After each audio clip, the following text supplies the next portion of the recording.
Yes, people, and welcome back to Normski TV and the What's Going On podcast. At the moment, I can't see anybody in the back room, but hopefully some people will be joining me. But please, before you do anything, please hit that like button, subscribe, and share. So smash that like button and subscribe and share if you're new to the channel.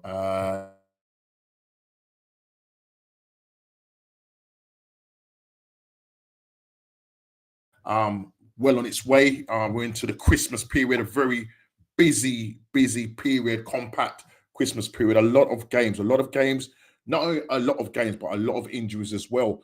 Tonight, Arsenal are playing Monaco, and we're playing at home. Now, we apparently, according to Mikel Arteta, we're looking at least 7 players that are going to be missing tonight. Now, I don't know how true this is.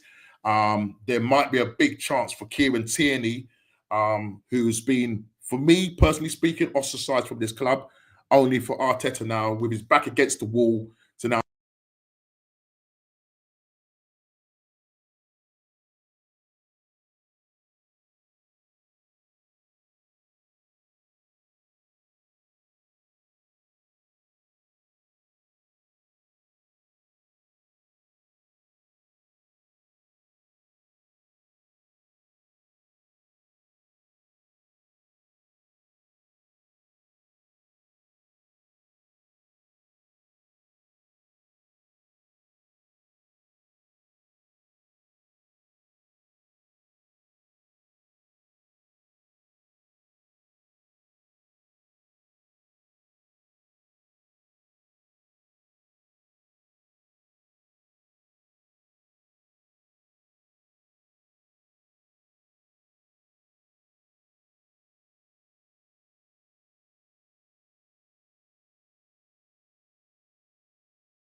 people, can you hear me?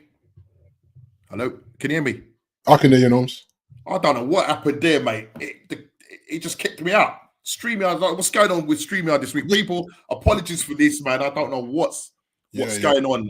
Literally, I was just talking away, and then it just literally chucked me out. It looks like I don't know if it's StreamYard. I don't know if it's YouTube or what. Right. But I didn't have no internet. I went and looked. So I've got internet. So I don't know what's going on with it. So people, apologies if you was just watching a blank screen. Yeah, that's why I sent you the message, Norm. I saw it pop up there. Yeah. I could see that my thing was still live. Yeah. And I was thinking, well, what's going on? But sorry about that, people.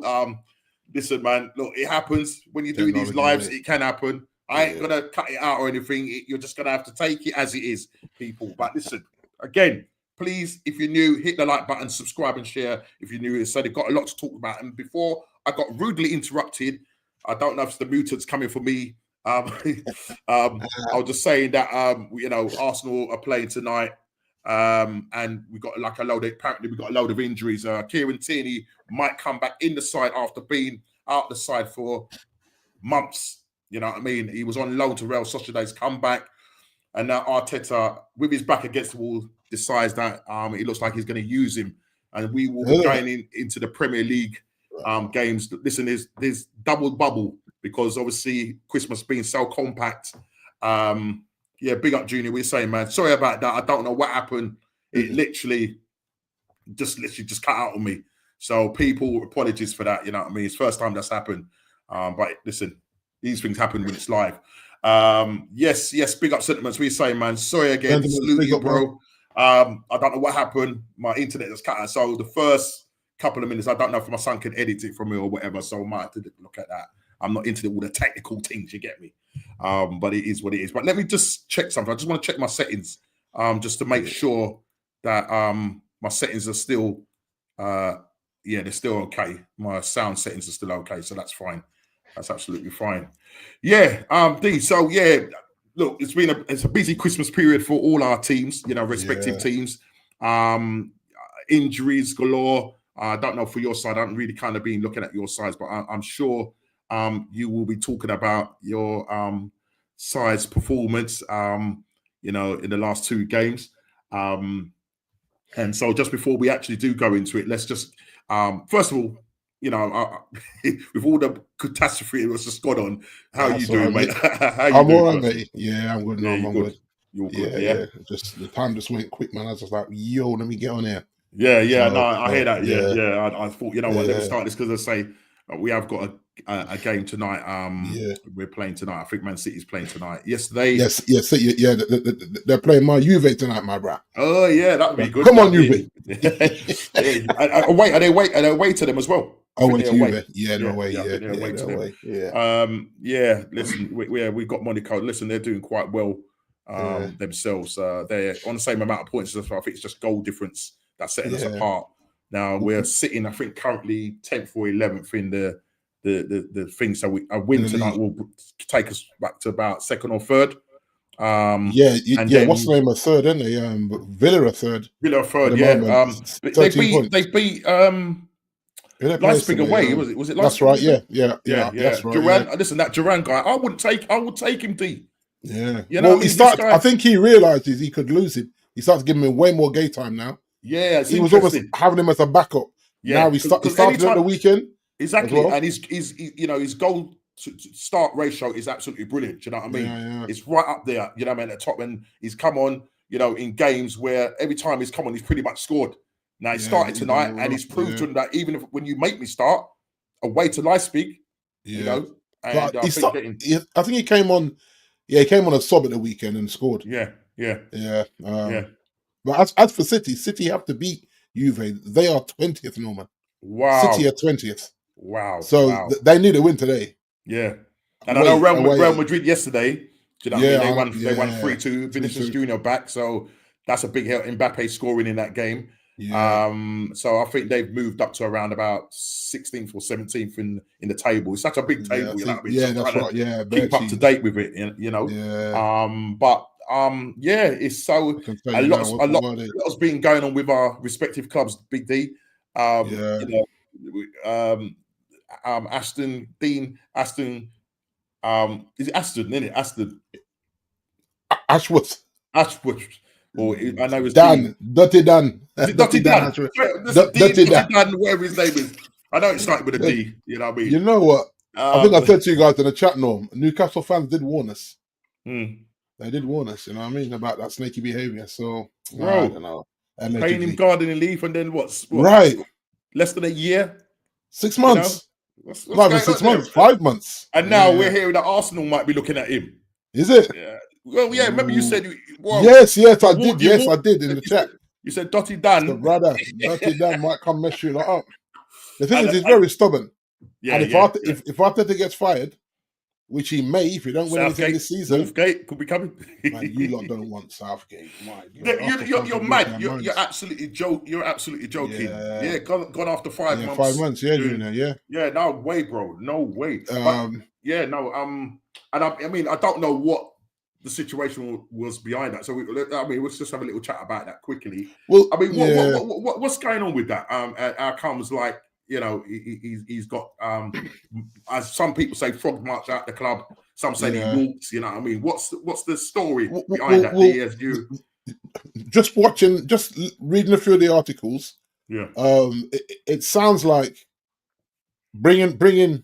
I remember I said this. Bringing all these guys in, it felt like too much cooks for me.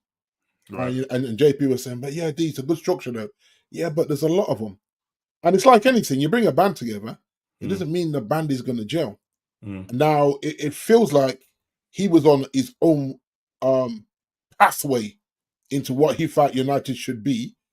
And those, a few of them bigger than him and those on his level were all saying, no. Because apparently he didn't want Ruben. Right. Because he said he's not looking at players to play in this 3-4-3. Right. Or so it looked, and then they were saying on some of the last deals he was being frozen out of. He wasn't even involved in. And then Sir Jim was pulling him up on certain things in regards to data analysts and all that. And he was talking about outsourcing. And Sir Jim allegedly said, so why am I paying you then? So it looks like he might have sacked himself by one, constantly being outvoted on major decisions to a point. He talked himself out of a job, basically. Yeah, that's what it sounds like. And then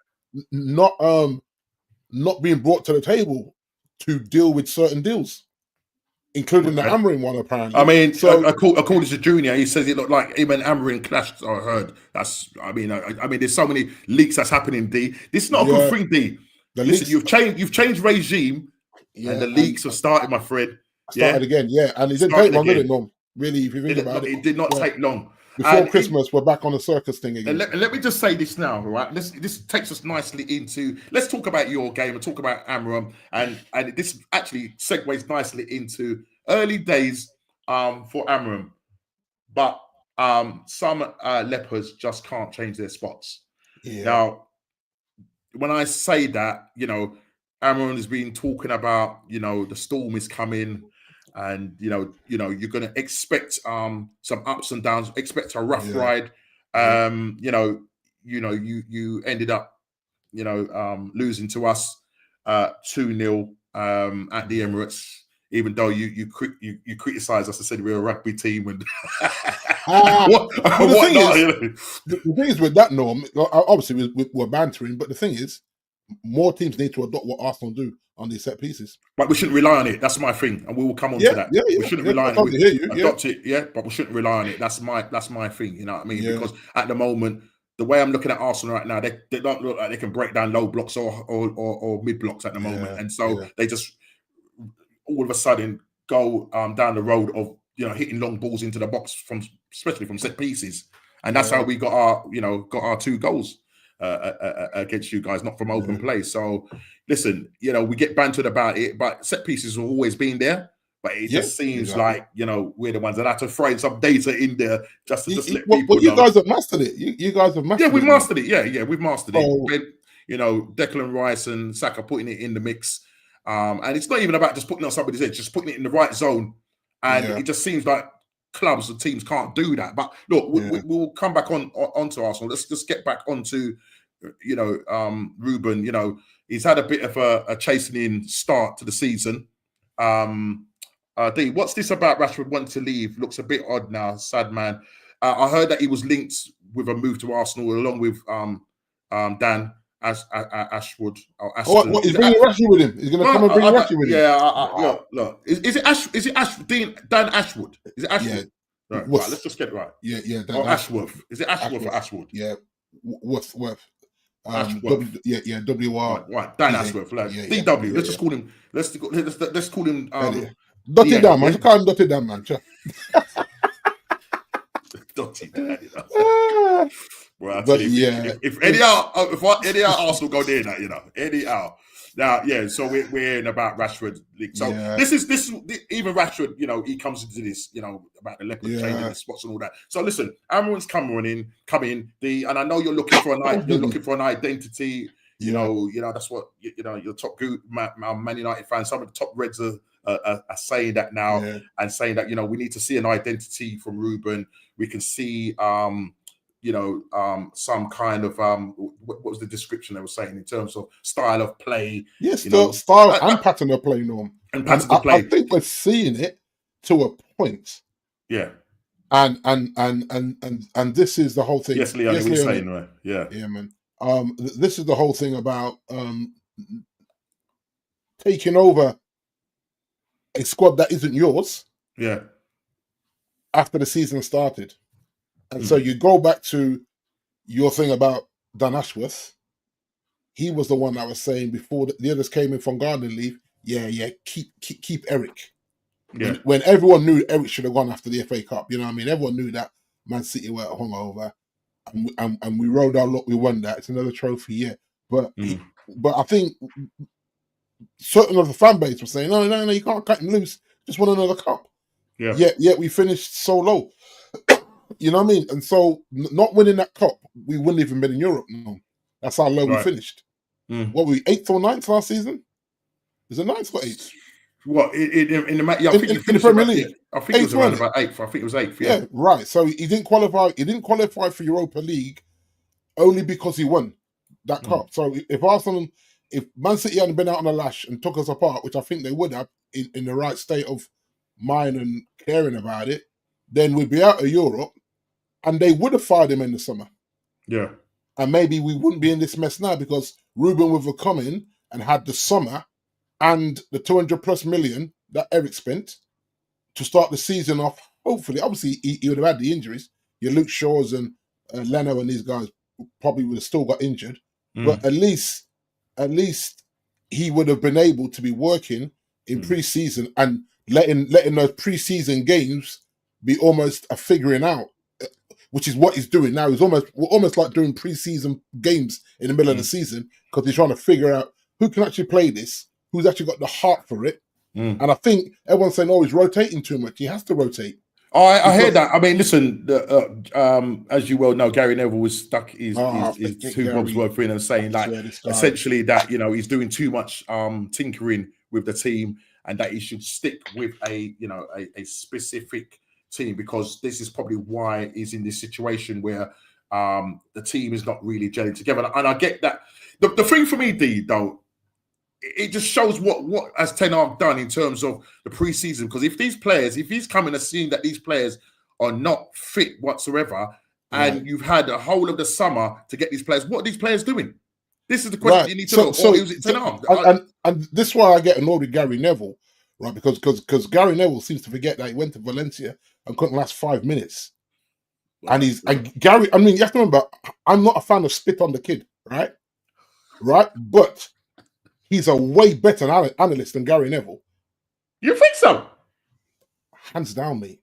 I don't know. I like Gary Neville. In my opinion, he's better. All right. And I can't stand him as a scouse. Sorry, Liverpool fans.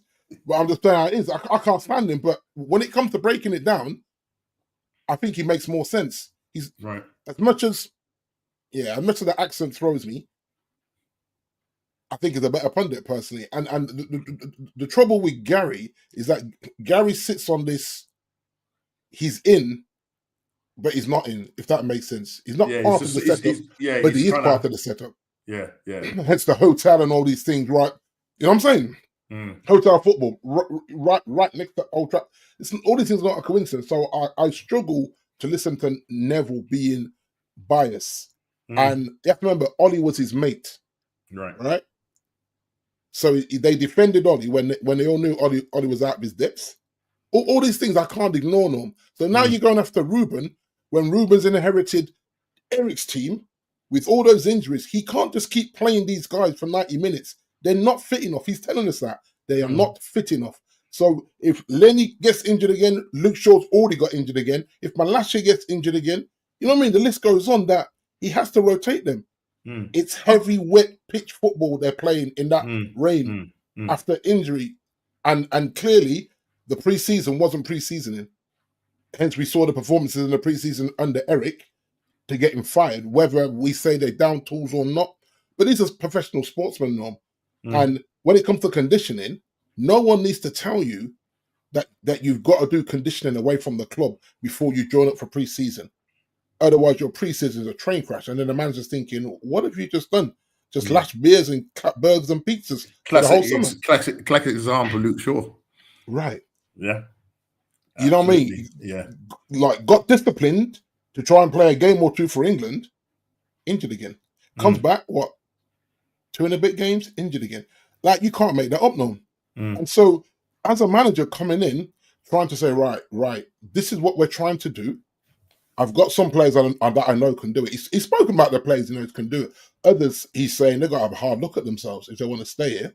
Because what he's not going to do. I think some people are saying that because, like, you know, in the game where you beat Everton 4-0 and Chelski scored twice and Hoyle and Rashford, scored twice. Yeah. And then obviously had Bodo Glimp, you know, where, you know, in between that. Yeah. I mean, listen, you know, you're going to Man City on Sunday, yeah? That could be 3 games in a row that you could potentially lose. Right now, a lot of the fans also are getting very noisy. There's made some little small noises now towards Ineos as well because but you're hearing these noises. So you know, so you've got the Ineos, the major majority of people are Ineos in. I get that, but you've got some of them are questioning him, you know, and the fact that, you know, they should have really got rid of Eric Ten Hag in the summer. Now, that Dotty Dan, as you want to call him, right, or Dan the man, you know, basically said he sort of distanced himself from the fact that he didn't have anything to do with keeping Eric Ten Hag. Now, whether that was the thing that, you know, sort of broke the camel's back for him to get kicked out of the club, I don't know, because there's a lot of hearsay. No, but so what I'm saying is that he was the one to say to keep him. And then he's come out. There's rumours that's come out saying that he hasn't. That's what I'm saying. Yeah, because he's clapping back, Norm. Because he got to clap back. But the thing is, the other two weren't in place until, what was it, 1st of July or 2nd week of July? So he was having a bit of a free rein. Barada and and Jason Wilcox. Yeah. Because of you know how the thing was turning over. So you look at it, and you have to say you was there with a lot of power, and I think this is why Sir Jim was saying, I'm trying to stay out of it, but apparently he said he just couldn't in the end. He can't just sit back, because at the end of the day, it's not their money, it's Sir Jim's money that got the 27% investment into that. And I said it to the guys on the chat on our WhatsApp group that you notice how no one's talking about the Glazers anymore. You're throwing it all on Ineos, knowing full well that the mess that we're in is because of the Glazers. Ineos are trying to get it back to somewhere. Even if, remember, if you're totally left and you try and get it back to the middle, just getting it back to the middle doesn't mean that you're good. It just means that you got it back to the middle. And I think they've just got it back to the middle. And I had a feeling that all them cooks was not going to work. They weren't all going to get on. So if there's one just setting it up a car all the time, where you're constantly arguing with just that one person, everybody else on board, then you just say, you know what, I don't think this is working for you. It happens in every workplace, Norm. We've had it. We've had guys come onto the crew, and my governor will say, you work with him, what you reckon? I say, it's not for me to say. Now, that's enough for me to say. That's me saying it's not for me to say. It's not for my manager to say, well, they ain't backing him. I'm not backing him without actually saying, I don't want to work with this guy. He's a handful. And they've got him gone. So if it happens in our workplaces, Norman, why wouldn't it happen in a football club? Remember, they brought in, along with the new manager now and his crew, that's a new manager and 5, and that whole level with the buyout is about 8 of them, Norm. That's a lot of people all to come together in one space and everybody get on happy as Larry. Listen, some people are calling Ineos the broke billionaire. Yeah, his money tied up. His money's tied up now. Listen, and because of that, man, the man is starting to chop, starting to cut. A lot of people are not happy about that. you know, and sort of respects to Cav Phipps. Rest in peace, Cav. Rest in peace. You know what I mean? And also, just before, I really do apologize to the community and to the chat. Got to remember Mikel Antonio. You know, involved in that serious car accident, mate. When I saw, I posted on our chat, and when I saw the car, I'm like, mash up, boy. You know, it's only God. I'm surprised he lived. Yeah, to be honest with it's you, only God, man. Do you know what I mean? Yeah. For him to, you know, to come out, and I know his brother-in-law. You know Roger Samuels, the singer. Yeah, he's married to Antonio's sister. Yeah. Because I was talking with this is probably about 2 years ago, because he's a big Crystal Palace fan, and you know, he had, I think, when his son was going there for trials and stuff like that. So but listen, you know, prayers go out to him. They're saying, I was listening to another podcast, and they were saying that possibly he might not ever play football again. Yeah, that's, you know, I think because of certain reconstructive the legs, and all that. Yeah. But listen, we thank God that he's alive. That's the main thing. Football just takes second, you know, stage when it comes to that. It's about the life at the end of the day. So listen, prayers go out to the family, and you know, just continue to stay strong. Sorry, D. Coming back to what you were saying, with in your situation with the cuts and stuff like that, the leaks are now starting to come out. And when I sort of said to you about early days for Amorim, he's got a lot on his plate. It's a big club that he's taken on. Leopards can't change their spots. You know, you looked at Rashford. He came on that pitch against Ipswich. When he came on for us, he was decided that he was going to do some kick-ups, right? Gave away the corner. We end up scoring from that. He comes on. A lot of criticism is going Rashford's way. There's some players that are deemed not good enough, you know, for this club. You know, Garnacho. You know, they're saying that what does this guy offer? He's tripped over the ball in games. Ipswich. You know, I think that's the first time they've done it in 70 plus years. I think I heard some stat that's the first time Nottingham Forest have won at Old Trafford in 70 years. I might be wrong, but if not, please somebody. Norm, I've said this so often on here that we have squad players starting for us, and these players, they're moment players. They're not players to take you to the promised land. They're players that can come off the bench, get you a wonder goal, slap their chest, kiss the badge and all the rest of it, point at the fans and cut their ears and everything. But when it comes to week in, week out performing, your Odegaards, your Sakas, them guys are not that, Norm. They're not that. They're not who you lay your hat on to try and catch Arsenal and Liverpool and Man City. They're not the guys for me. And I've said this for a few seasons now. I've seen enough to know that if we're going to get back to competing, then they can't be your main characters. And these guys have main character syndrome. Nacho does, Rashford does, Bruno does. Yeah. Now, look at Bruno. And I say Bruno has heart. He has heart. Yeah. But is he good enough? But what was he doing with that pass? He was meant to play it back to Lenny. Yeah. What was he doing there? And then what was Onana doing? And now I know some people might have said that it was the win, but he went down. But when you looked at it, I thought he took a deflection. Right, because the thing is, he dives right. He's already going right. You're right. He's a big dude. There's no way he's getting his body back to save that. Yeah. And so I thought, did you dive too early, or was the ball going that way? Yeah. And it wasn't. And listen, what's his name? Didn't expect to. What's his name? The goal scorer for Nottingham Forest. What's his name that scored the goal? For Nottingham Forest. I can see his face, man. But listen, Gibbs White. Morgan Gibbs White. Yeah. He said he didn't actually expect. to score that. He didn't expect to score that. He just. I think he even missed to a point. He saw Onana going the right way. Yeah. In his mind, he said, "Oh, he's going the right way. He's going to save this." And then the ball just went. He just went. Because if you think about it, as he goes right, it almost goes just past him, you know. That's but right. His body weight is already carrying him. Like people say, he was getting criticism to the point where they were saying, "Why is he diving out of the way of the ball?" That was what was levelled at him. Do you know what I mean? And listen, he's done well for you in the last few games. I'm about to say that, no. He's had a good season up to that point. So I'm actually not Onana's not actually my concern unless this continues. Because how he saved us from embarrassment, I can't bash him for one bad game, whether it's wind, whether it's him just getting his timing wrong, whatever. But there's a lot of people that have just been way too inconsistent. MC, man. Yes, great. I look at Leacher, the so-called butcher. A butcher, right? This guy is not even jumping off the ground to head of the ball, Norm. You're already short, brother. How are you not jumping? So I'm looking at this saying, okay, he had them injuries. Are these injuries worse than we're being led to believe? Is he trying to mug off the manager saying that, yeah, I'm good to go, when in fact he's not? And for me, it just shows that all those that were bashing Varane, you lot all owe Varane the Rolls-Royce Wraith an apology, because clearly Varane was doing way more than people gave him credit for. And now he's gone.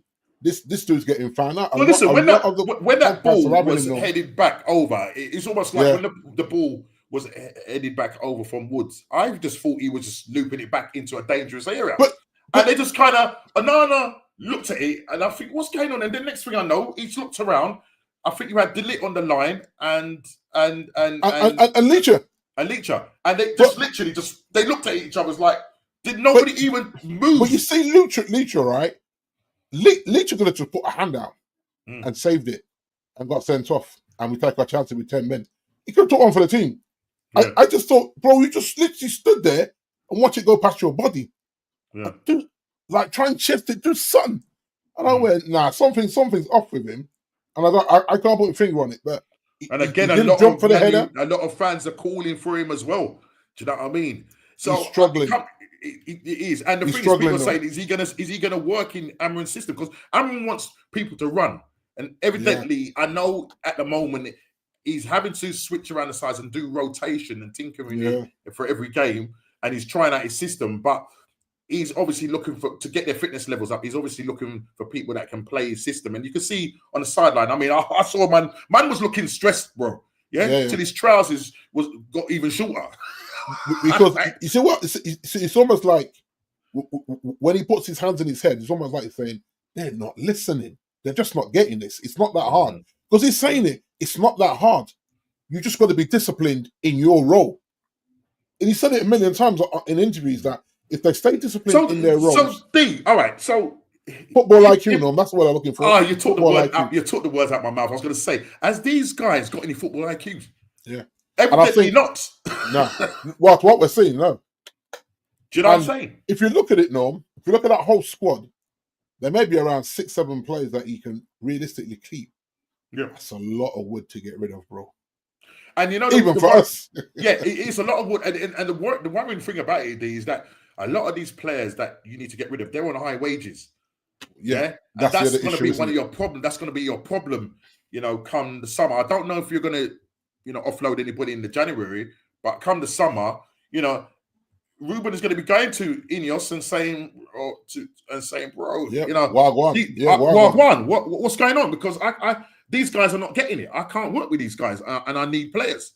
Because I guarantee it's looking like it's another. Looking at what I'm seeing there, D. I know in the last show or the show before, you saying it might be a minor rebuild as opposed to. I'm looking at a major rebuild, mate. Nah, it feels major, and it's funny because I sent, and I should put it on a group. I sent JP an old video that I stumbled on from Radnick, and what Radnick is saying, you're hearing the same thing from Ruben already. And everyone was saying, what is a Radnick now? He's an idiot. Ruben's coming out with the same stuff about these players. There's no hiding place now. That's why I said leopards can't change their spots, bro. Yeah. So it's gonna be a tough one for him. He's said the storm is coming. He's trying to weather the storm. Yeah. But he's you know what I mean? This is what I would like him to do. Now, and I know I'm not a big fans like that. I'm like, yes, Bridging. Money, yes, Mr. Money. He's changed his title to. I noticed he's taken off the pound signs and that. He's just got SCFC. I know. I'm observant, my friend. You are. I'm very observant, man. You know what I mean? I don't need money. Yeah. Nah. We're cooking. We don't talk about that no more. You know what I mean? That's a given. That's a given, isn't it? Big up. Bro, man's just coming. I've never seen a man just coming with a. Listen, he was in the back room and I saw the gleaming smiles on his face. The dark It was glasses like, are gone they are- away. I don't have them. I don't own them anymore. I don't even know where they are. Did you auction them off or something? Listen, I don't know where they are, man. They got no purpose anymore. You understand? Really? I'm gonna come to you in a minute. Don't worry Yeah, yourself. man, Man. yeah, Don't man, worry yeah, yourself. man, Yeah. yeah, man. Been asking a lot of Chelsea Think I fans do. these questions, and bro, you seem to be speaking with Maresca tongue. Yeah, you seem to be speaking Maresca tongue. So we'll come on to you in a big way. We'll come on to you in a second. Yeah. But yeah, so D, just getting quickly back to Yeah. the whole Manu thing and the Mad thing, man. leopard. Mad The thing. leopards won't Yeah. change their spots, Mad thing. bro. Yeah. I don't know. Yeah, sorry, go on. D. And I think with Ruben, I think that there's going to come a point where he's going to like, okay, since I'm getting so much noise, I'm going to play the 11 you want, and we'll see, because he's rotating them, because he's saying that you have to, regardless of the goals, are you working hard for the team? Because of the goals that we're conceding, and the goals that were, because I watched it in the training where everyone going forward is killing teeth, everyone going backwards don't quite fancy it. And so he was doing this thing in training where it let them do their patterns of play to go forward. Yeah. Everyone was loving that. I saw a bit of it. Then he said, and then he just blew the whistle, said, "Right, you lost the ball." Yeah, And then he got the ball on the centre square. Then he just kicked the ball back, and everyone's running past him. And you can see that, like, what's he doing? Because he knows that we turn the ball over too often. He's watched it. He's not pretending. It's like, I watch how often these guys give the ball away. So I want to see who's really running back when they give the ball away. And they don't want to run back. Certain men don't want to run back when they give the ball away. They say, well, no, that's not my job. Yeah. He says, no, you give the ball away, get back and do something. And I always admire. I remember watching Mark Hughes. Mark Hughes headering balls off our line. Mark Hughes, the centre forward, number 10, is headering balls off the line for Man United. You know, Rashford, them man's not doing that. Garnacho's not doing that. Because they're nowhere near the line to help out when they've given the ball away. And this where he will, you'll see where he just goes, okay, this is the starting 11 that can do something. I think Ruben has tried to, you know, you kind of saw earlier the press, he's come out and said, you know, he's very forthcoming when it comes to talking about his individual players. Yeah, I like the press conferences. He says, you know, about, you know, Rashford, you know, if this guy changes this about his game, you know, he said it out publicly. Yeah, he said Marcus knows that Marcus needs to be Marcus. Yeah. I.e., he's saying, listen, and you know what? So my missus, right? She researched him. She's saying that Marcus is making as much money, if not more money, off the pitch than he's on the pitch now. Right. He's got bare business, you know. She loves to research that stuff. She didn't just send me. I should get it sent to you guys. But he's got multiple streams of income that outweigh the 350 or whatever that we're paying. Yeah. And so it's like, is football really his priority now? Now, allegedly, he's in love again. And they would say, when Marcus is in love, you get the Marcus back. Still waiting to see it. Well, we are still waiting to see it. And off the last, you know, the last two games, I haven't really been seeing it. What I've been seeing is the old Marcus Rashford comes on, shrugging the shoulders, doesn't want to run. Yeah. Do you know what I'm saying? And he did not come on, and you know, there's this thing now. People are saying, you know, people that come in and doing their cameos, you know, off the bench, not impressing at all. And look, and can he play in that inverted 10 as well, Norm? Well, this is remember, he's the one that comes out and said, I don't want to play in the number 9. So Ruben's saying, well, okay, that leaves one position, one of the two inverted 10s. So if you don't, I think he's better to learn to play the number 9 personally, to stay in that team. But this is Marcus Rashford, where you know, like, it's funny because my older brother said that he said Paul Pogba ruined Rashford. I'm not sure how he got to that mathematics, but this is. But I know your brother's got problems with Paul Pogba. Yeah, but this is my thing, right? I can look at Ez, and I can admire a lot of things about Ez, but I don't have to be Ez. I can still be Big D. True. And so even if he admired Pogba's business and all the rest of it away from football, he doesn't have to be Paul Pogba. And to be fair, Paul Pogba wasn't in the papers for nonsense until all that stuff kicked off with the brothers and all that. They said, oh, he was dancing at his brother's wedding. I danced at my brother's wedding. That's what you do at weddings. You know what I mean? We did the ding, ding, ding, ding. We did all that at my brother's wedding. That's what we do as Blackfoot. Candy, there you go. I can remember the song. And so I'm like, that's not a thing to bash your brother. That he that he's got an injury, but he danced at his brother's wedding. They're the sort of things that they were. I'm like, okay, you don't like the guy's character. I'm cool with that. He's not everyone's cup of tea. Like, I'm not everyone's cup of tea. I'm cool with that. I live with myself. You know what I'm saying? So, but I say I can't blame Pogba for what Rashford's doing. Pogba's been gone for a minute now. Rashford's still doing it. Whether he was influenced by Pogba or not, maybe not. I just feel like Rashford's a big man now. He's how not old is he? 27, 28 now? 27? Yeah, 26, 27, something like that. You're 27 years old now. Yeah. You could be married with a couple of kids if you chose to be. So I can't look at that. Oh, when he was in his early 20s, he was influenced by Pogba.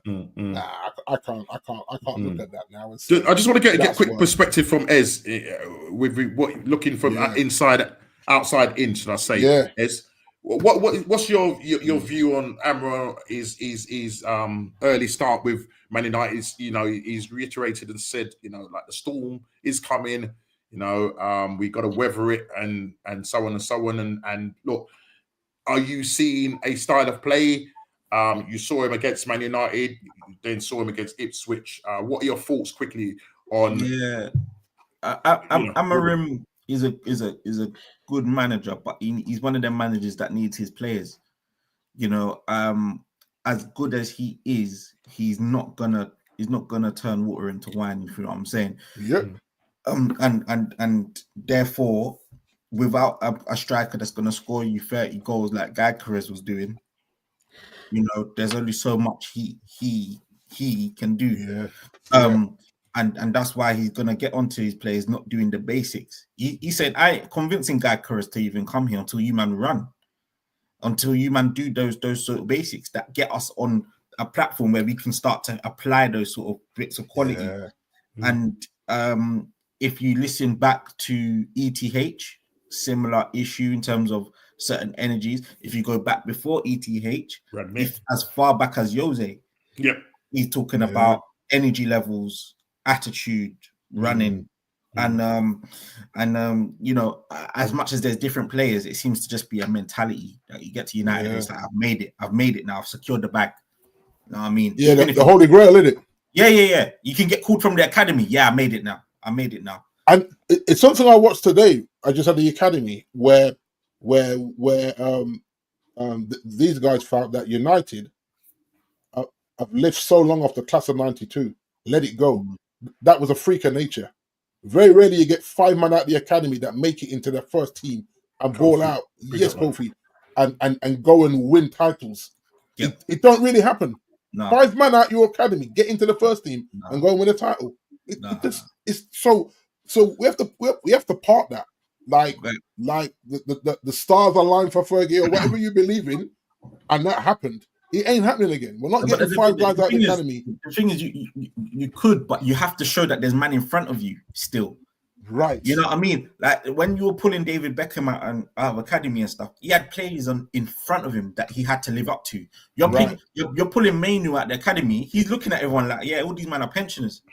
You know what? It's not even that. And it's starting every week as well. But this is the worrying thing is that the fact that Mainu came in, and when he came in that season, in the pre-season, fresh breath here, in terms of what he was doing, he's like, well, because Man United was in such a rut. Yeah, this young players come out emerging. He just got level. He just got level. Remember, he got injured as well.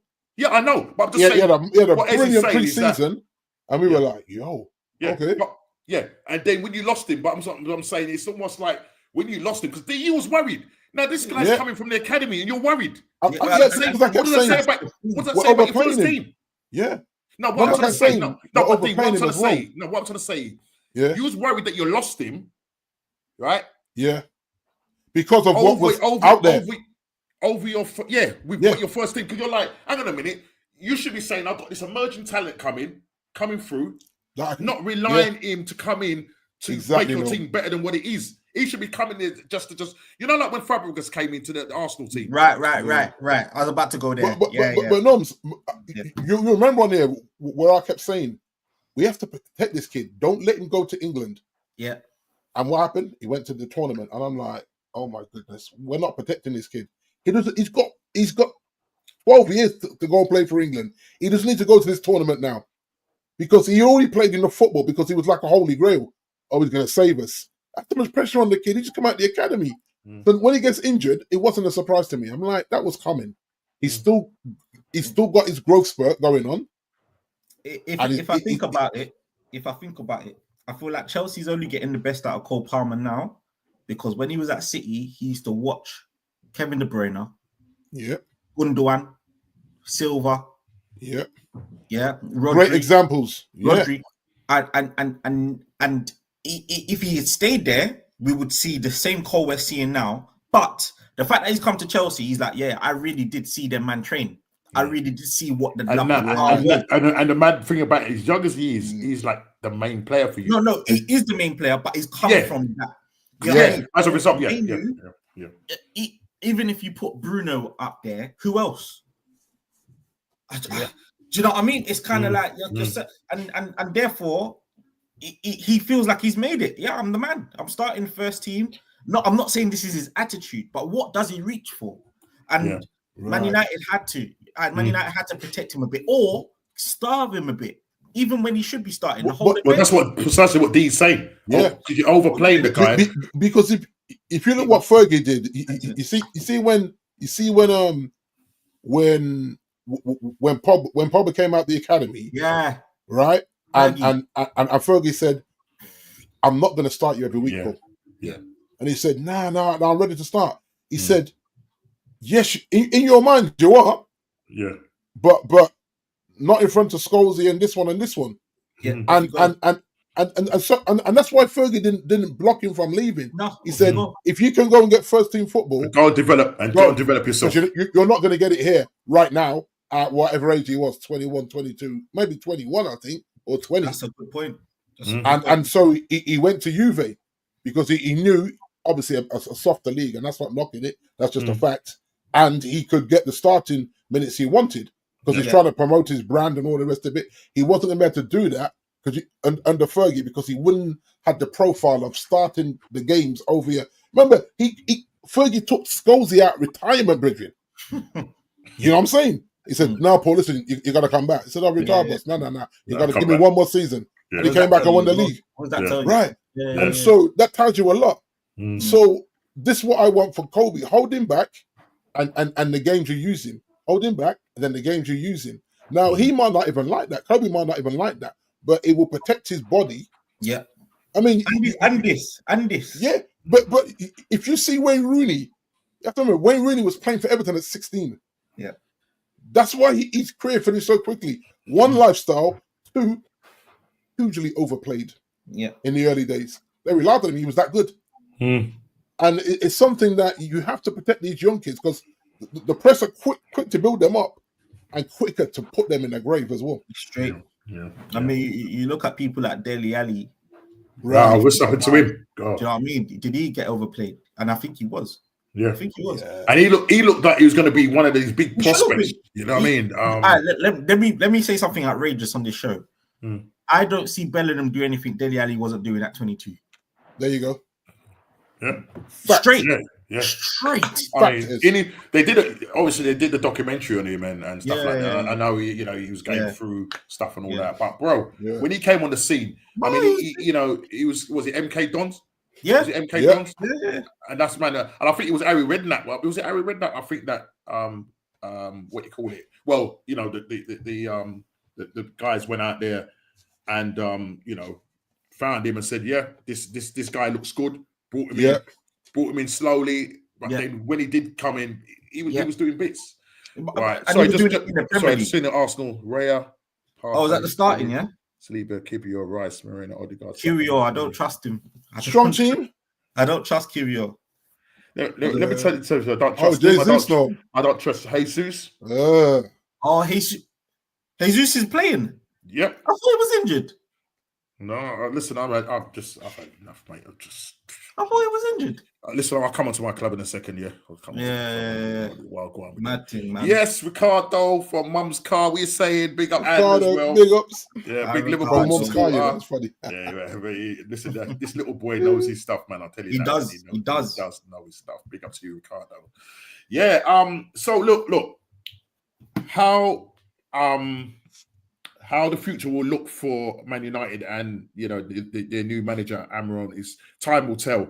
I think the players that you've currently got, whether they're going to be able to pick up this system or not, I don't know. I think the first thing on Ruben's mind is to get these guys running and fit because I think they compared Ipswich. Was it Nottingham Forest? I think they were comparing their running stats. It might be the Ipswich game. I think it was the Ipswich game where Ipswich outrun them, and Ipswich could have won that game. Do you know what I'm trying to say? Yeah. I do understand. I do understand that. He has to look and assess the side. In terms of what they're doing. But yeah, and I think this is the problem, Norm, when a manager comes in after a season, after a pre-season, and a season has started. Yeah, and like I said to you guys, he sat down and watched a few of those games in the Ten Hag just to see what I really go on here. So between the watching the games and the training, I think he knows, but this is what he can't do. He can't start devaluing players by not playing them either, especially if you want to sell them. And so he's between a bit of a rock and a hard place, really, where he needs results, but he also cannot devalue the players that he don't rate. Yeah, because how do you move them on? Exactly. How do you move them on? And as I said, there's some players there that have got some big wages, so that could be the. Thank you, Ollie Gunnar Solskjaer with them extensions. Seriously, this was on Ollie. And Eric as well, but Ollie started that. You know, what I mean, giving these crazy contracts out. Like what? Yeah. But that could be the stumbling block for you. Look, you've got a game, big Manchester derby this weekend, Super Sunday. Listen, after what Sporting did with Man City when Ruben was there, took them apart, beat them 4-1. I think this is going to be a very much a different game. Pep will want that revenge. Let's not make any mistakes here. Listen, I don't know how the game is going to pan out. Listen, Man City are still not where they're meant to be. Yes, they got a win the other day, but then they end up drawing at Palace, and it just shows that there has been a massive drop off in Man City. Now we know that Man City do keep the ball, and I know that Ruben is trying to adopt that possession-based football, but obviously Man City are gonna have the ball more, so it means that Man United are gonna have to be able to do a lot of running. Yeah, but it's interesting. Yeah, sorry. And the thing is, will Ruben maybe adopt playing to try and transition the ball in terms of hitting Man City on the break, because it's whether Man City play with a high line and then who does he play as wing backs or so that they can hit them. So it'd be interesting to see how he sets up for Man City. If you look, he fancies Ahmad as a wing back. Now I feel like for what Ahmad offers, it's too far back of a starting position for him, in my opinion. I'm not the manager. He needs to be in the final third, man. Yeah, but he's played it well, but I don't want to see him at wing back personally. That's just selfishly because of how I rate him. You know what I mean? Yeah. But you have to allow the manager time, one, to make mistakes, because I think that there were levels of mistakes with that starting lineup. Yes, yeah. But then he's saying, I watched the training. So you're saying, okay, what are they not doing in training? Plus he's saying, I can't start Big D because he's had that 18-month injury. I played him 2 games. He gassed out in both games. I played this one, he gets injured again. And I lost him for how long? 3 months again? So that's what he's doing. He's almost like having to assess, like I'm the doctor and the coach at the same time, to say, I'm watching you in training and you're not giving it because you're not trying to pull up. You're trying to save a bit. And I get it. Training is nowhere near as hard as the match days, obviously. Yeah, I know. Going back to Gary Neville, go back to Gary Neville just quickly when he said, Ruben should take lessons from Slot and Maresca in terms of the rotation, because pretty much Liverpool have gone with a set 11. Yeah, they might have played, but I think with Ruben, he's made like 2, 3, 4 changes. I hear that, but I'm just saying this is what Gary Neville saying. Yeah, but Gary Neville is forgetting he had no pre-season with these guys. But the mad thing about this is the mad thing. Neville's an idiot. Honestly, go back to Valencia. Honestly, man, this brother. No, but what I'm trying to say, D, you have to understand. I hear you. I hear you. We're 15 games in. We shouldn't be talking about pre-season. Look. No, what I'm saying is, he hasn't had pre-season to implement the football he wants to play. Where Liverpool and Chelsea did. Yeah, right. Precisely with that. With the current manager. But where the problem is that he's first looked at that these guys are not fit, which goes back to pre-season. I know that, but what to say in pre-season you get fit and you implement your style. Yeah, he's now having to do two things: implement his style and get these guys get them fit. Right, makes no sense. He should be coming to the team and say, "Well, yeah, these guys can run. They can run. And now what I need them to do now is understand what I want them to do." Yeah. So it should be just one thing is one agenda that is got rather than two. What I'm hearing when I hear Man United fans saying they've had a pre-season, I'm thinking, bro, you haven't a pre-season under the manager. No, I'm talking about the manager rather than the team. No, I know that. But Oh, well, I'll see it from that perspective. Yeah. From that perspective, to implement his thing, because it's like any sport. Because I remember some of the basketball players, right, NBA guys, they would use the first half of the season to get conditioned. No, you're supposed to get conditioned in the summer.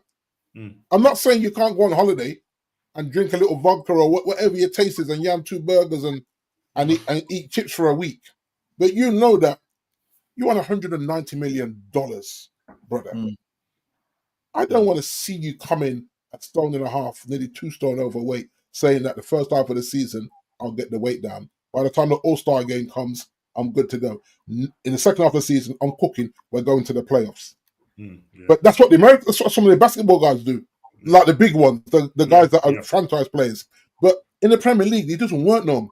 Our league is too hard for that. Yeah, it's a very hard league. And you'll get found out very quickly. Right.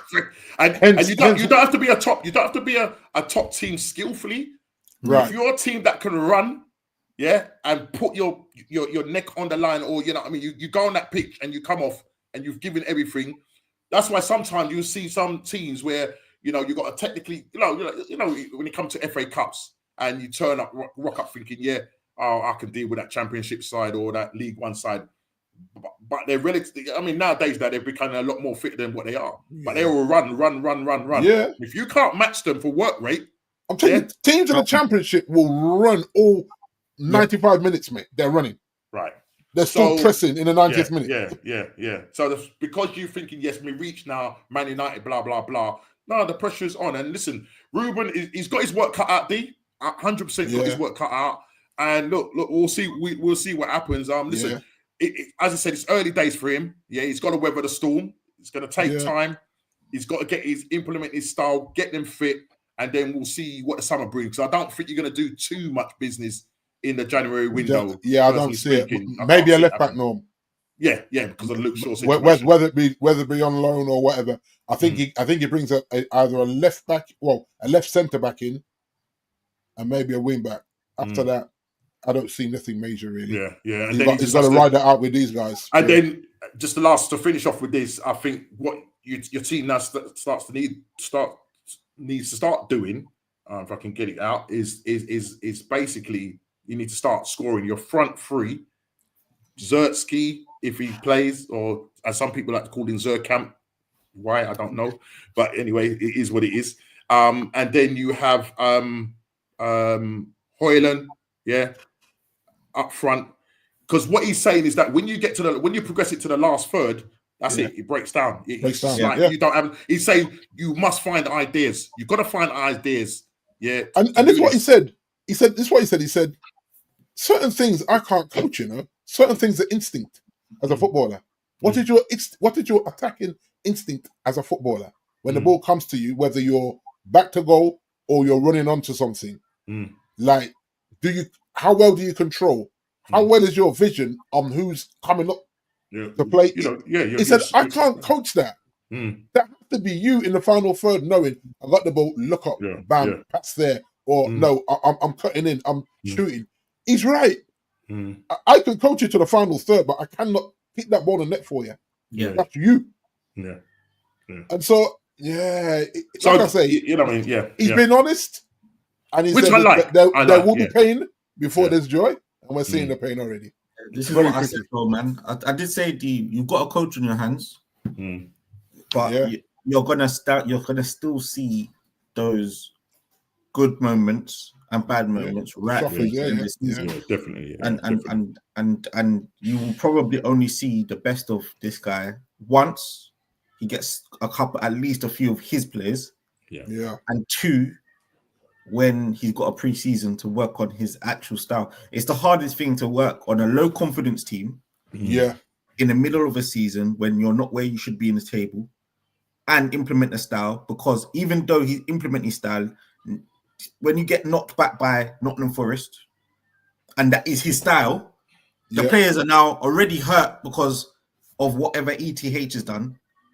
So now they're looking at him. Are you the guy? You told us to play like this. We've still lost. So difficult. So difficult. Yeah. So really and truly, he needs to start again with strong mentality players next season. And but you know what is totally hear what that, right? But in every walk of life, management makes changes to your job. Of course. And we have to adapt. We'll get fired. It's simple as that, you know, Norm. It's like, this how we're doing it now, D. Really? Yep, we're doing that. But D, and you're talking about people that are able to be professionals.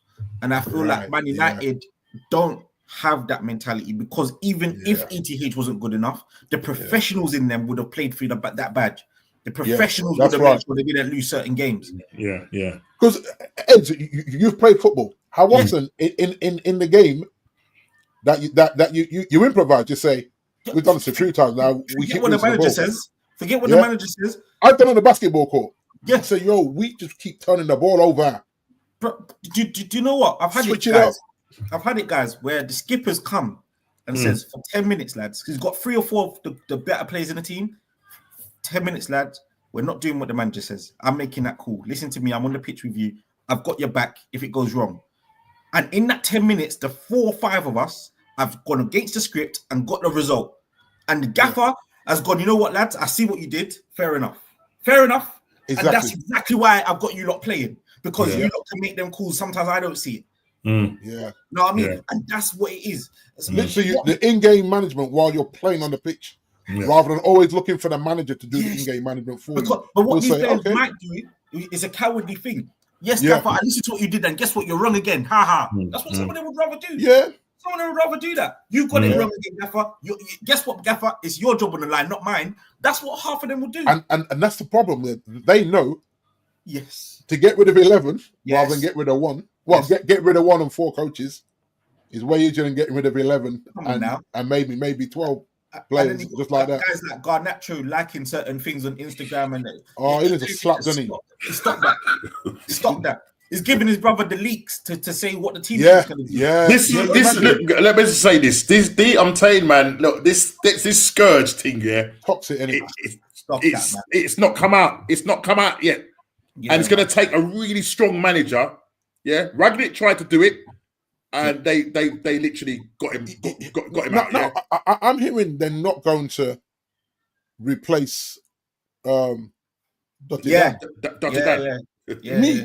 I'm making that call to Ralph, you know. Yeah. So Ralph, I'm gonna. Well, there was. I heard that there was talk about Ragnick maybe. Yeah. I'm begging him pardon, no, blatantly. He's got a little black book in it. You know what I mean? I said, brother, come through, my guy. Because the black book is there. You see what Craig's asking here? Yeah. That only happens if one of them clubs say, we'll take Rashford now, as in after Christmas. It has to. Then I think that may happen. What is it on? What's his wages again, so you think? 350 plus bonuses. Yeah, 27 years old. Bonus. Yeah. No, you're right. You're right, D. You call Ralph and you say, Ralph, have you still got the black book? Bring it, come. You still got it. Bring it, come. And not just that. I'm having maintenance right now, repainting the office, mate. New chair, everything, brother. Come through. All is forgiven. You could leave the roof if you want, but we're gonna fix this team. That's the right. You're the ones. Leave the roof and leave the roof. You're right. Leave the roof for now, man. Catch it up for now. That's your motto. Leave the roof and leave fix the this team. Yeah, the team. You understand? I'm telling you guys. You know what I mean? No point playing in no shiny stadium and the team ain't right. You know what I'm saying? Exactly. But makes no sense. Let's move on to mayhem at the Tottenham now. Chili's not here. Where is Chili? I don't know where he is. He could be in the chat. I don't know. This man Yo, he's stressed. I think he's stressed, man. He's stressed, man. Listen, he doesn't know which team to support because they're both going. They're both dipped. Right?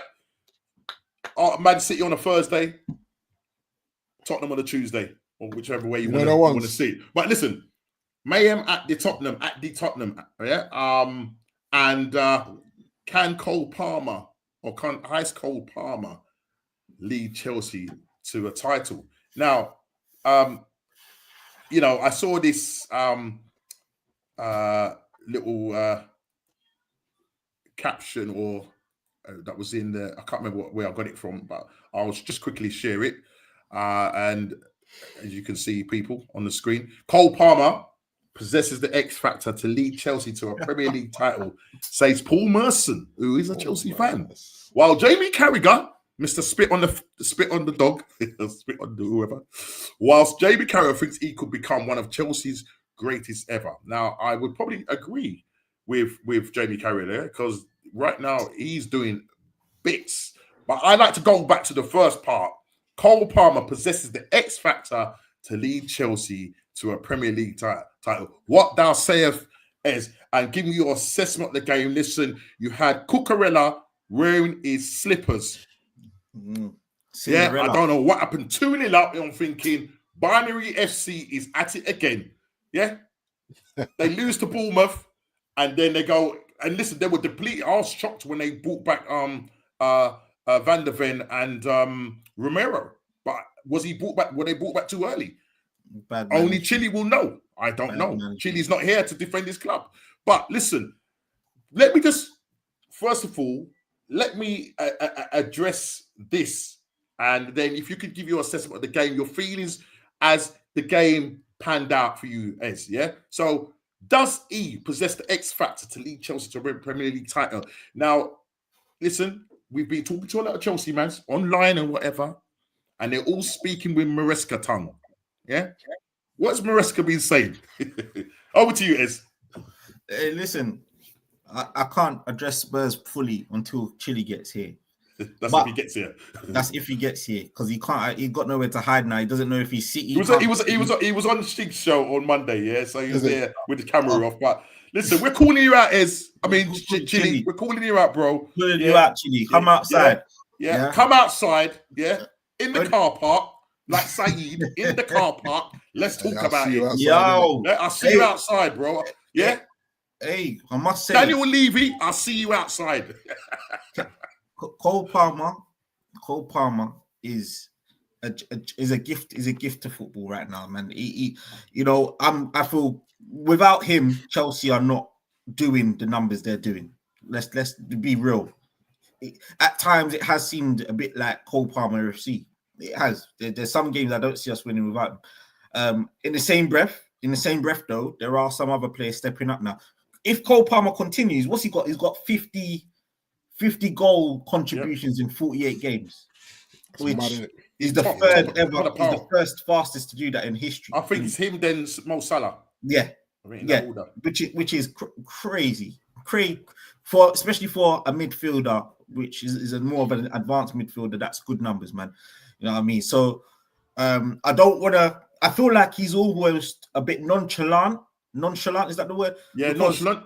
Yeah, nonchalant. If you want to go French, he expresses himself on the pitch, and that makes me feel like he doesn't really care what people think off the pitch.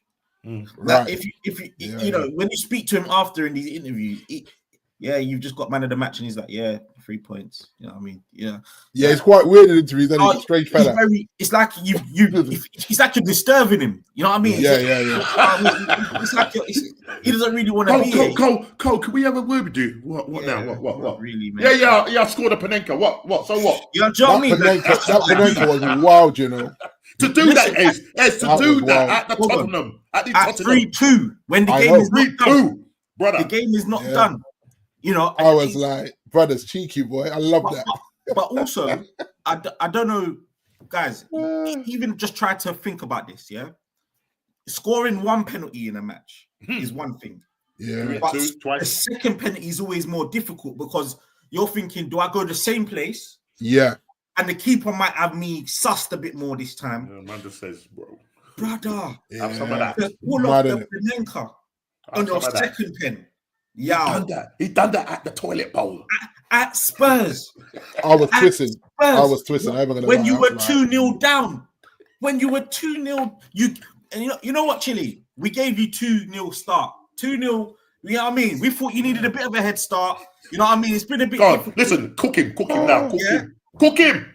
You know what I mean? It's you think Cucurella slips? Yeah, he slips on purpose. You know what I mean? You get them 2-0, make it look convincing, and then we're gonna go and give you double. Yeah, 4, boom, all that 4, like that. You know what I mean? Yeah. Listen, I was watching it on my laptop, yeah, and I went away. It was 2-0. I went away. I saw 2-1, and I went away. I thought, right, I come back. I saw 4-2s me. What? Yeah. I said, what? And then I have to talk about this. Sancho. Oh.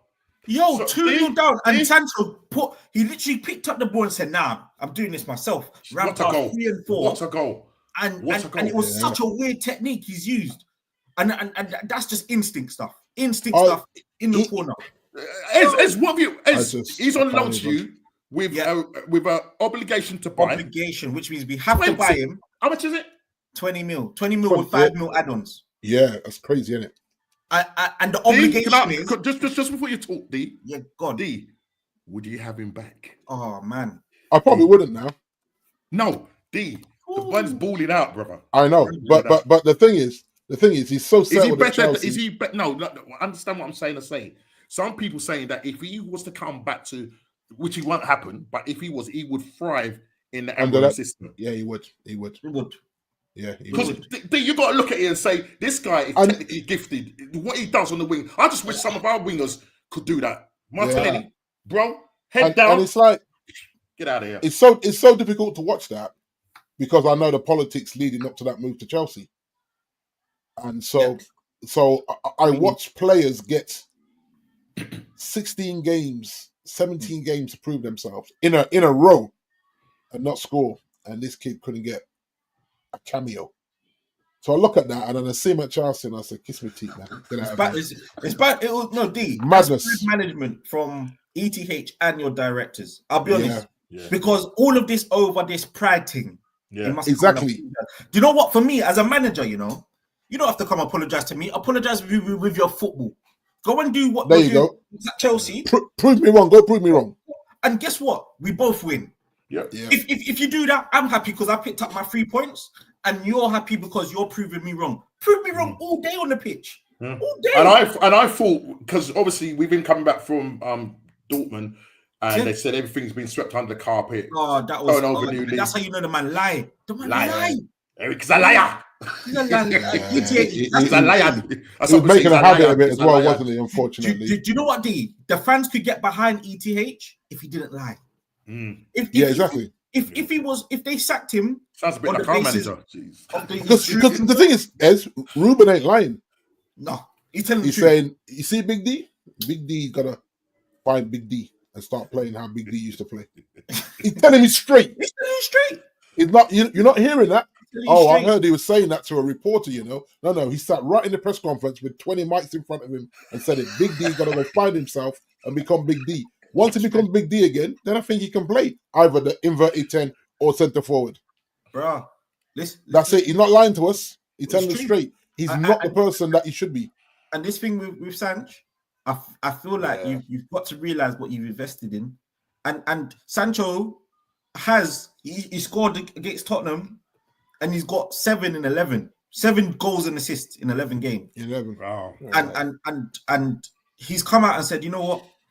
These guys have really just accepted me, made me feel, and Maresca's still not holding back on him. Maresca said, still wants more from him. There's been times Sancho's fallen off, and guess what? He's held a bench. Right. And now when he's playing, it's because he deserves to play. And that element that I'm gonna get the best out of this boy because he's still a boy child, 24 years old. Yeah. You know what I mean? He is still a boy, and he's gonna learn. But you know what? He's taking a pay cut to be here. He's playing good football. I think he's got the chip on his shoulder, not because of United, but because of the people upstairs. I don't think he hates United. I think it's the way the people the way he's been treated. Yeah, the way he's been treated, and he's going to go and prove these guys wrong. And I feel like that's what I think Maresca's even using that as a bit of a fuel. Remember, you know, don't let that attitude stuff affect you, because we already got people to prove wrong. Let me help you prove them wrong. Do you know what I mean? And he's doing that. And he's keeping it fresh. He's got a similar issue with Noni. Noni's in a similar boat. Noni Madueke. He's got a similar temperament. And Maresca's like, oh, you're not running back?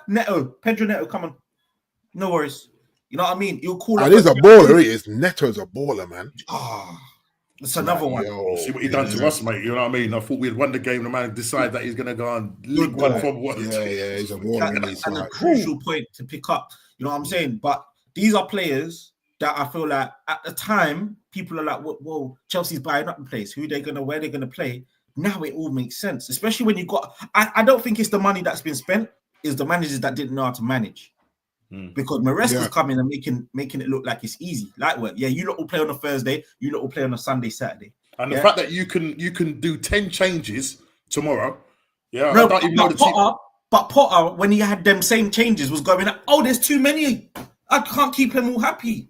Yeah, and that's why people like what's his name, Gary Neville, go on Sky Sports and say that Bowley's bottle jobs and stuff like that. Maresca going, who what bottle jobs? Sorry, second place. Sorry. So with that said, S, I need, just as Matisse said it with chess on the Matisse, you know. Matisse is a man. Oh, you see that madness, Snobs? Matisse went crazy. I felt sorry for Tobes, man. Listen, when man's doing that in front of your face, you just want to, don't let me lick you down, bro. Because you got that in your face. But listen, you must have been burning, innit? That was funny to watch. And listen, he was losing it when he was 2-0 down. He was like smashing up the place. And when they came back and done what they did, bro, it was even worse to come back. You're 2-0 up, man. No, in the Premier League, 2-0 up should be game over. It should be. Not only that, I've heard, sorry, you've got like the best away record out of all the teams against Tottenham. Yeah. It's like now they're calling it 3-point lane. Yeah, it is 3-point lane. It's 3-point lane for you guys. Yeah. You know what I mean? It's ridiculous. And Angie's walking a thin line. The fans are falling out with him now. You know, he's getting some, which is not nice, getting verbal abuse and saying some personal things about him. No, but the fans are deluded. Change his ways. Sorry, you're Spurs. You are Spurs. You've had great managers in Conte, Premier League winner. What did you do? You broke him. Jose Mourinho, not gone to any other club in his career and not won something. Goes to Spurs and he doesn't win anything. You've broken him. You understand? Now they sack him before a final. A couple of days before a final, you sack a manager that knows how to win at Wembley. Because Levy wants to save money. Yeah, right. He didn't want to pay. He wants to save money, bro. Spurs have no right to criticize any manager that tries to be ambitious. You know what I mean? They have no right. Spurs have no right. If anything, they got what they deserve. Bring back Harry Redknapp. You know what I mean? That was your best days. Pochettino don't even want to come back. You'd rather come to Chelsea. Pot said, nah, no thanks. Nah. Don't get me wrong. Poch is Spurs in and out. He still lives in North London. He drives past the stadium every day. But guess what? Right, you know that one. And when he goes, he goes. Yeah, no, he's like, nah, it's all right. I remember you lot sacked me, and yeah. Yeah. I brought you to your only Champions League final, and you sacked me. Your face. Chile, you had your chance to come and defend your beloved Spurs. No, Spurs are quick. But what you did, you Spurs the up again. Spurs. Yeah. They've done it again. The history of the Tottenham. It's the history of the Tottenham. Understand? Yeah, that's what it is. Yeah, right. Yeah, that's where we're going to leave it. But let me just finish with this last question to you, my friend. Is Paul Merson's come out and said he has the X factor. Does Maresca have the X factor? Does your team have the X factor to go all the way? Are you in a title race? Top goal scorers. Yeah, I don't care about how much money you spent. Yeah, it's what your manager is doing. Yeah, this is the narrative. Like some of these top gooners are coming with. Oh, they spent a lot of money. We can't compete with them. Last season, you guys were languishing, or the season before when we finished second, you was languishing in 12th. Yeah, this guy Maresca has not had. I'm having a little brand. I'm having an indirect rant about my club. He's not spent. He's only managed Leicester, and he's come in and he's doing the bits with Chelsea. Now I'm going to ask you the question. I don't want a politician answer. It's a yay or a nay. Don't say to me the title race starts in January. I'm taking all the words from you. February, whatever it is. When does the race start? No, I'm not naive that I've got a reputation of being diplomatic. I'm not naive to it, right? It's a strength of mine, right? However, I have to cut up this question. Chelsea have a great manager in Maresca. We sing his name now. We sing his name. The fans sing his name. Yep. But we're not in a title race. You know, we're not good enough. You know, we're over exceeding. Too many teams have dropped off. That's all the difference is. And if you look at the Tottenham game, Tottenham are used to it. They still scored 3. It tells me that this is not sustainable to rely on Cole Palmer to score 2 penalties to win a game. You know what I'm saying, D? Yeah. So at some point, we have to look at the reality, and it's like we're doing well, we're over exceeding, but this won't go to May. This won't go to May, and you have to ask me again, Norms, in Feb. Yeah. So we're not in a title race. I reckon you guys will sort it out.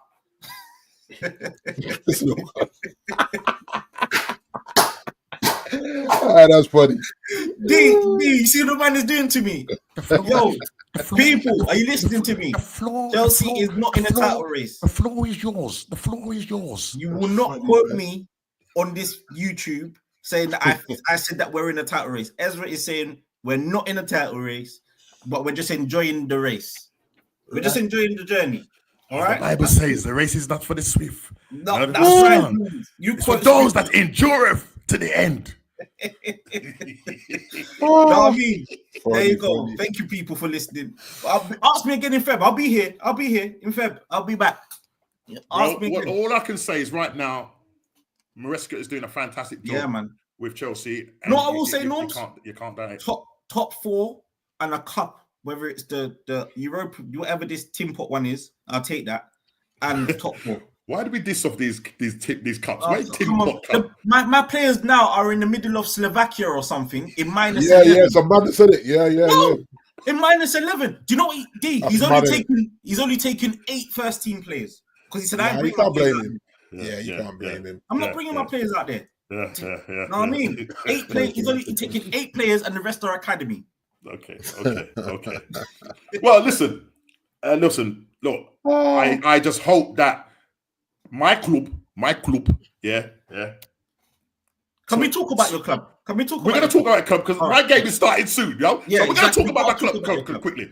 Now, ask me. I want you to ask me. All right, Norms, talk to me. Why has Edu left your club, and is that a coincidence?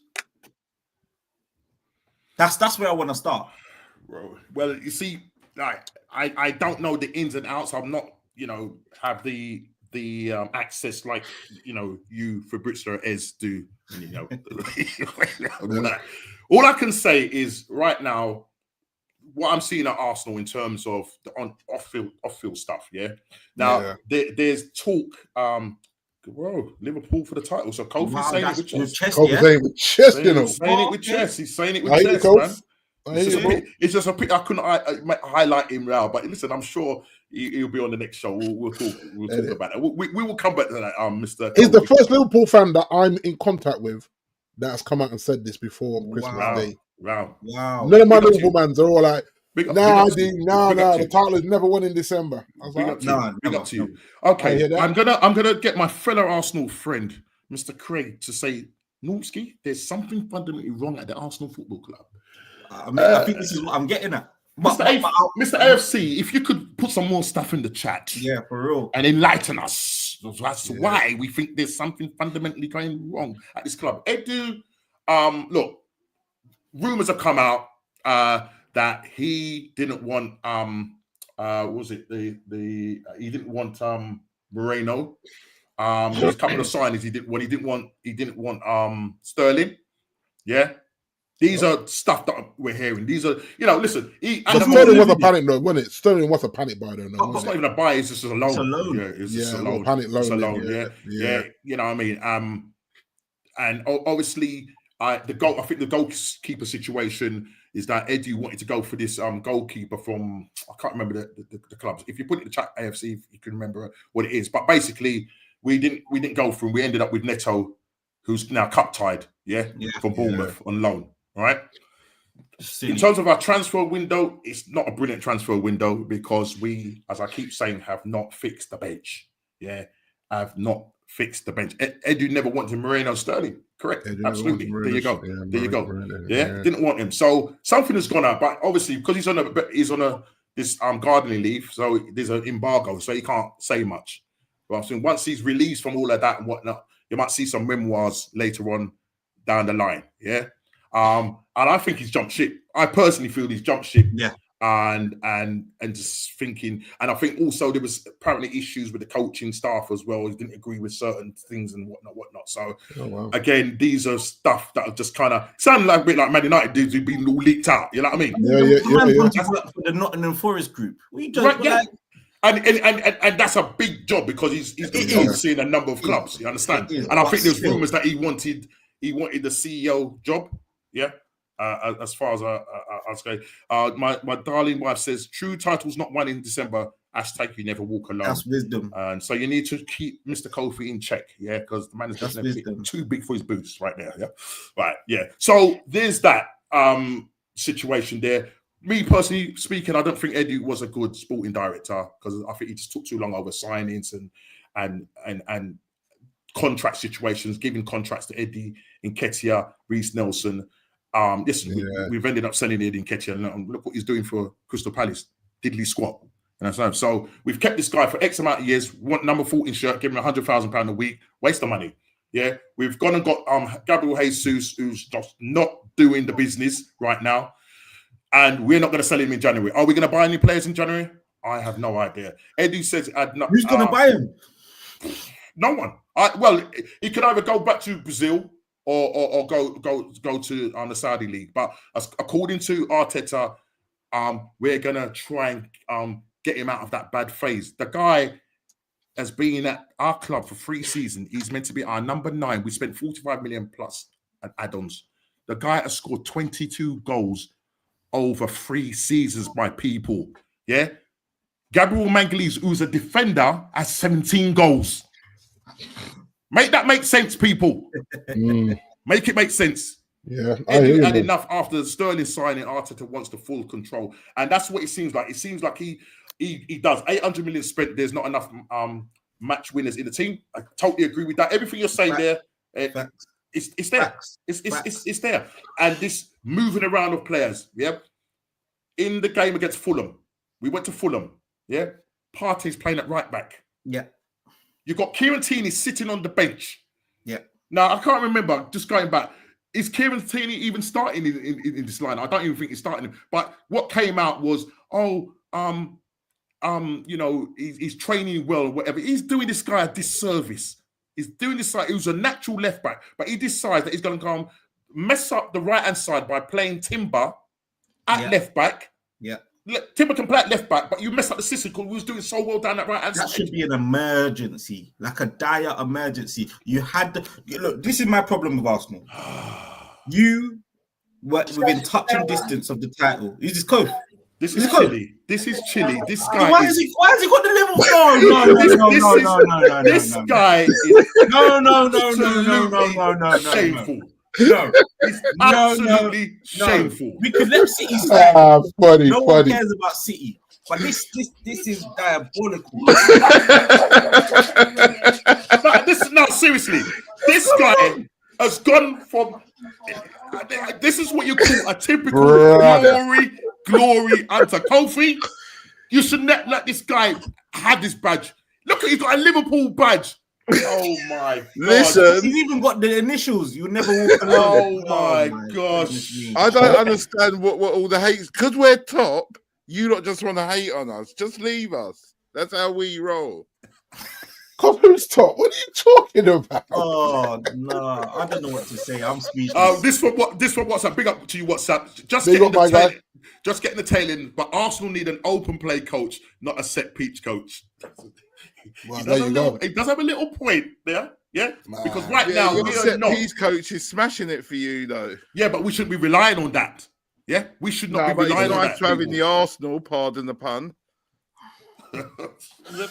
Oh no, mate. You know, Look. What I was about to say. Listen. Is there a request? Chile should be kicked off the channel. There you go. What's going on here, man? Hey, come for you, Chill. Chili, you have to be one to stop with that Liverpool badge, bro, innit? No. Seriously, Man's Chile. got, You'll never walk alone, you know. You're an embarrassment. You're an embarrassment. Yes? Yeah? You need to go back. No, hold on a minute. Now, you need to start talking about your club. Your club. Norms, you've got to tell Chile, because I can't talk to him right now. You've got to tell Chile that he's got to come here and defend the Spurs. He's got to come on here and defend the Spurs. Chile, you got 2 minutes to defend the Spurs. All right, so yeah, we're sitting top of the league. I'm expecting the slot machine to do big things this season. Oh my goodness. Listen, if I was, let me just put it this way: if I was coming on camera, I would have rung Ez first and asked for the sunglasses. If there's any confusion in the chat, yeah, this is not a Liverpool supporter, yeah. You never walk alone. How dare you? How dare you? Yeah, how dare you? But D, Chile, this is exactly where I was 18 months ago. This is the place I was. Yeah, but we would not go down to this level. No. What man. Chile had the Man City backdrop. Right? Now he's gone for Liverpool. Man City now, that's it. They're finished. Yeah, they're finished now. Yeah? There's only one thing. I'll tell you this now. If Arsenal was sitting at the top of the league, he would never. There you go. I'd rather cut my toes off. There you go. There you go, people. Brother. But Chile, all right, okay. I get that you're what's the name for Liverpool, but seriously speaking, yeah, what's going on quickly with Ange and Tottenham? Quickly. No, you can't blame Ange for what happened against Chelsea. You got to blame Basuma and Sarr. Right? They give away two needless penalties. Yeah, silly. And so. But do you think like he rushed back Romero and Van Dijk? Oh, 100%. He should never done that. Yeah, that's crazy, wasn't it? That's a cardinal sin, man. Yeah. And then look what happened. The two. I'm not saying that's why we lost, but the two of them injured again. The balance of the game is gone. And what's them defenders that are fit thinking? What are they thinking? Yeah. Even our backup defender in Davis, he's the most experienced. He's injured. Yeah. Wow. Got Archie Gray and who? He had Dragusin. Dragusin, yeah. And but now they're set back further though. He's gonna need them players fit for the towards for the December. End of the campaign. Yeah, for December. Yeah. You'd rather lose this game if let's say it costs the game, and then go have your best players back available, and you can actually put a decent run in with your best team. I literally said on the other podcast, and when I say I don't care if we lose to Chelsea, I said Chelsea and Arsenal. I said it doesn't matter. So what I mean by that is obviously I care, but they're big clubs. If they beat us, they beat us. I don't want then we've ruined our two best defenders. That's right. And now we're going to go through this December losing to mediocre teams because we've got no defence. No, well said. Yeah. Well said. Yeah. Well said. I think that's a good assessment on bad management. Listen, I knew it. Listen, this guy, because I knew it. He's like a dog to a bone. Yeah. Draw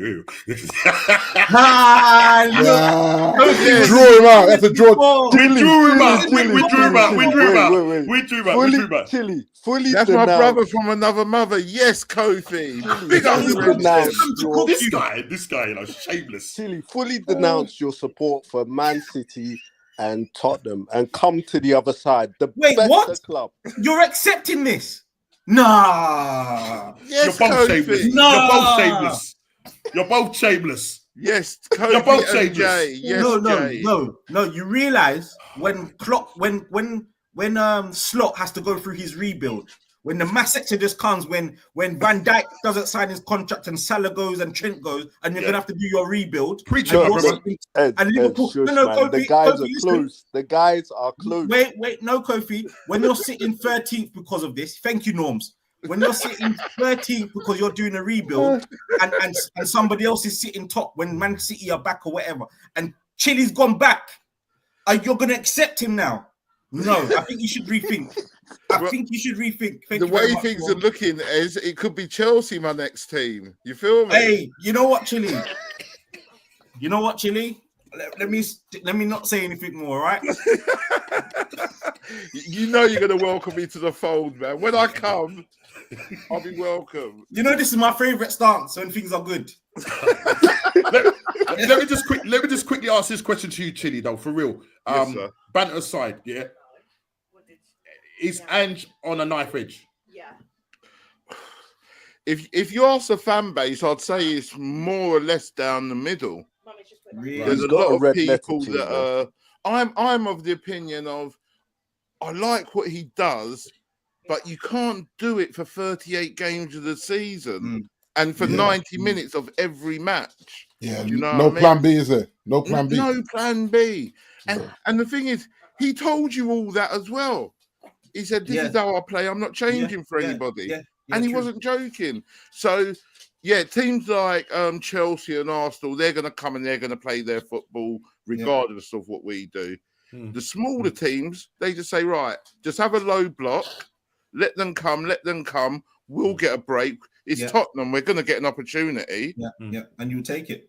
And they take it. Actually, just talking about low blocks and mid blocks and whatever, that's something that Arsenal are struggling with right now. Because that's why now we've got the name Set Piece FC. Because in that Fulham game, Marco Silva, what he did was tactically brilliant. Because he knew, listen, look, Fulham are playing really well at home. Yeah. Now, I've heard people say Fulham is a hard place to go to, and I understand that. We lost there 2-1. But I'm saying we had 73% possession. I don't know how many passes we made or whatever. Yeah. They said, come and break us down. We couldn't break them down. We had to end up equalising with a set piece. And then Martinelli, we thought, me and my daughter, just went wild, only for Martinelli to be off, by a toenail. Do you know what I mean? And Martinelli, for me, bro, that man said he's not really Brazilian. That he's a fraudster. Not Brazilian, man. He's not Brazilian, bro. He's Lebanese. He's from Lebanese. I was on another. No, seriously, he's from Lebanese. I was on. Big up Rashid, if you're watching. I was on his show. We're doing a reaction to our game tonight after. So I'm going to be going on his show later on tonight. But listen, I don't know what's happened to Martinelli. Really don't know what's going on. Jesus, as I said, 22 goals in 3 seasons. He's starting tonight. I don't know what's going on. I do not know what's going on right now. My daughter's watching the game. She's not screamed out or anything. He's on the payroll, Norm. He has to be. He's got to be on the tape. Jesus said, I'm dying here, Norms. Chili Kofi box office shameless behavior as in fits.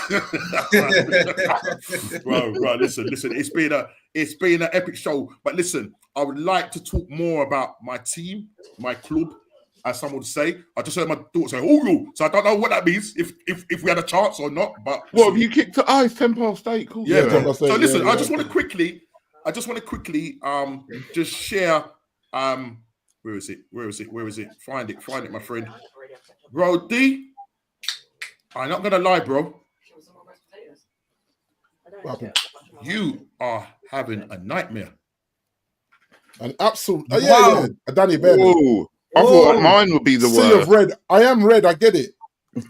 This is game. Just to let you know, people. Just to let you know, people in the chat. This is game week 14 and 15 because of the congestedness of it. So, my son has put in game week 14, so he's now put game week 15. So, what you'll see is from game week 14 and 15, Kofi in game week 14, which is if you're looking from left to right, the blue spot was he got a point from the last one, which was game week 14, but game week 15 he didn't.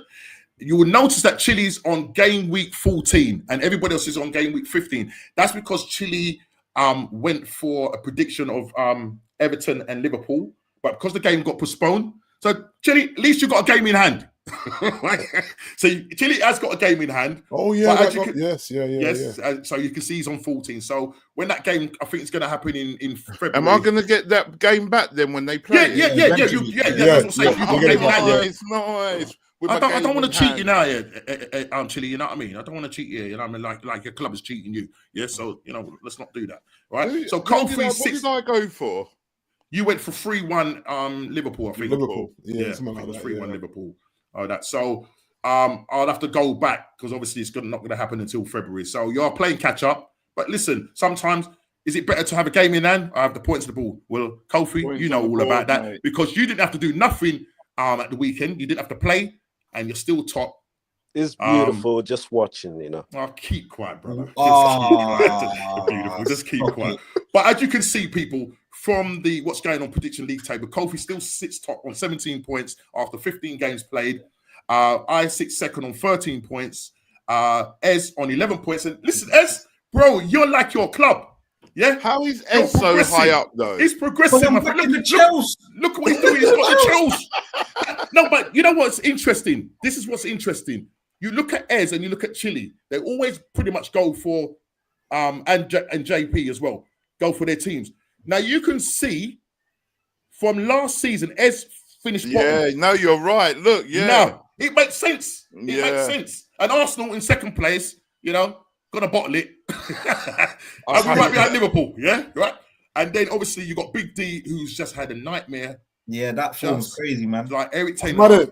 Yeah. It's 5 games in a row. 5 games in a row, this guy's not got one right. And he's gone for like teams that you would expect to win. That's the mad thing. Crazy. I think there's 2 City. I've had 2 City results and 2 Villa results go against me. So that's mad, isn't it? That's City for you. 2 City, 2 Villa games. Both all 4 at home. All home games as well. Right. So listen, just quickly, the big shout out on the what's going on prediction league table. I didn't do and well then after that, I'm going to man like Simon Jones, top of the league, as you can see, 924 points. That's my boy. Big D sticking around. That's what I'm doing for now, is sticking around. I actually don't mind that. Second place sticking around because I can pounce then. Who we got there? Dal Grady dropped down to 4th. Phil Grady up to 5th. No, Phil Headley up to 5th. 74 points. Where are our guys? Michael X up to 10th. 79 points, Yes, Jay, that's you. That's nice, Norm. 79 points. Oh, she's up to 10th. Wow. I'm looking now. She did say she's aiming for 10th place. Is our high scorer. Can I ask who's sorry. This is quite the mirror image. Can I ask who's sitting bottom of the Listen. It's our honeymoon guy. Mr. Honeymoon himself. It's Mr. Honeymoon, yeah? Mr. Honeymoon guy. Yeah, so it's not me. And who's directly above him? This one here. Liverpool FC again. So you got both of these two propping up the league here. Kofi and Chile. Listen, I'm winning something this year. You know what? Listen, the man has got work going on 2 fronts, yeah? The prediction league tape. No, actually 3 fronts. Because, bro, I'll take my out off again to slot. 6 games won in the Champions League, sits top of the table. Yeah, that's right, bro. Oh, shut up! shut up! Yeah, bro. It's a mad thing that Slot's going on with. But listen, still a long way to go, Cove. So let's not get too. Of course, yeah. Still a long way to go. And as the kettle's brewing. Yeah, game week 15 that was for us. Yeah, so.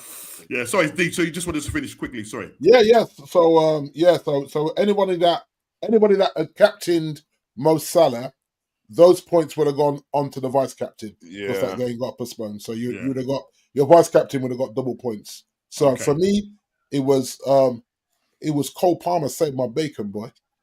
And he saved my bacon, man. Mate.